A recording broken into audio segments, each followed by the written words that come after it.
Hello friends, સ્વાગત છે તમારું માકા સ્વાદમાં.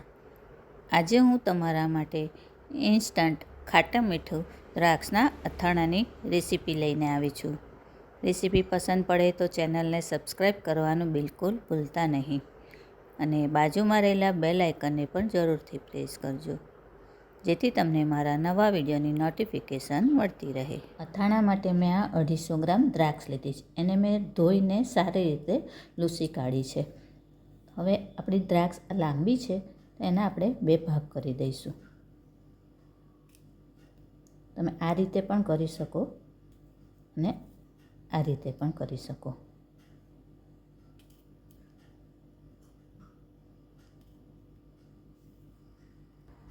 અને દ્રાક્ષ હંમેશા પસંદ કરીએ તો એકદમ ફ્રેશ હોય એવી અને એકદમ કડક હોય એવી દ્રાક્ષ પસંદ કરવાની.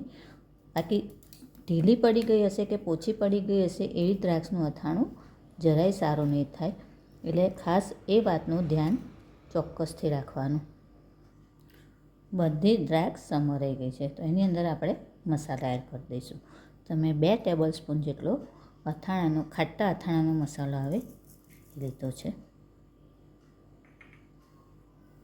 1/4 ટીસ્પૂન જેટલું મીઠું,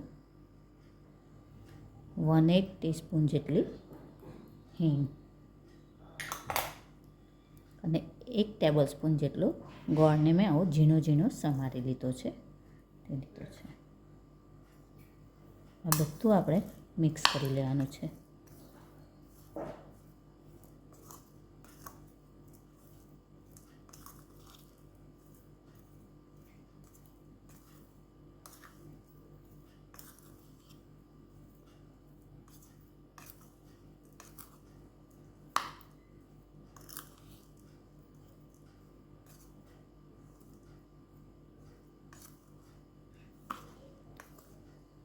મિક્સ કરીને આને આપણે 10થી 15 મિનિટ માટે ઢાંકીને રહેવા દઈશું.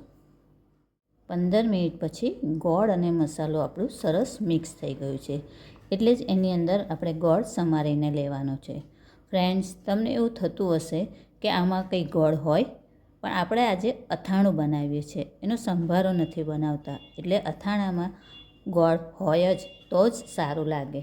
હવે એની અંદર મેં આ 2 ટેબલ સ્પૂન જેટલું તેલ ગરમ કરીને ઠંડુ કરી દીધું છે એ લીધું છે, તો એને આપણે એડ કરી દઈશું.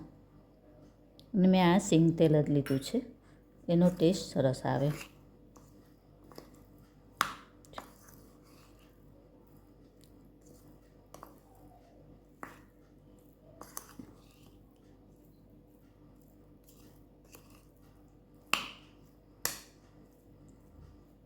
છે ને એકદમ સરસ લગ્ન પ્રસંગમાં મળે તેવું દ્રાક્ષનું અથાણું. આપણું આ અથાણું હવે રેડી છે, એને સર્વ કરી લઈએ.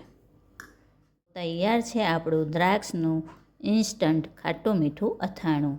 ફ્રેન્ડ્સ, આવી જ બીજી અવનવી રેસીપી જોવા માટે મારી ચેનલને જોતા રહો, લાઈક અને શેર કરતા રહો. ચાલો ત્યારે ફરી મળીશું એક નવી રેસીપી સાથે. ત્યાં સુધી હેપી કુકિંગ. Thank you.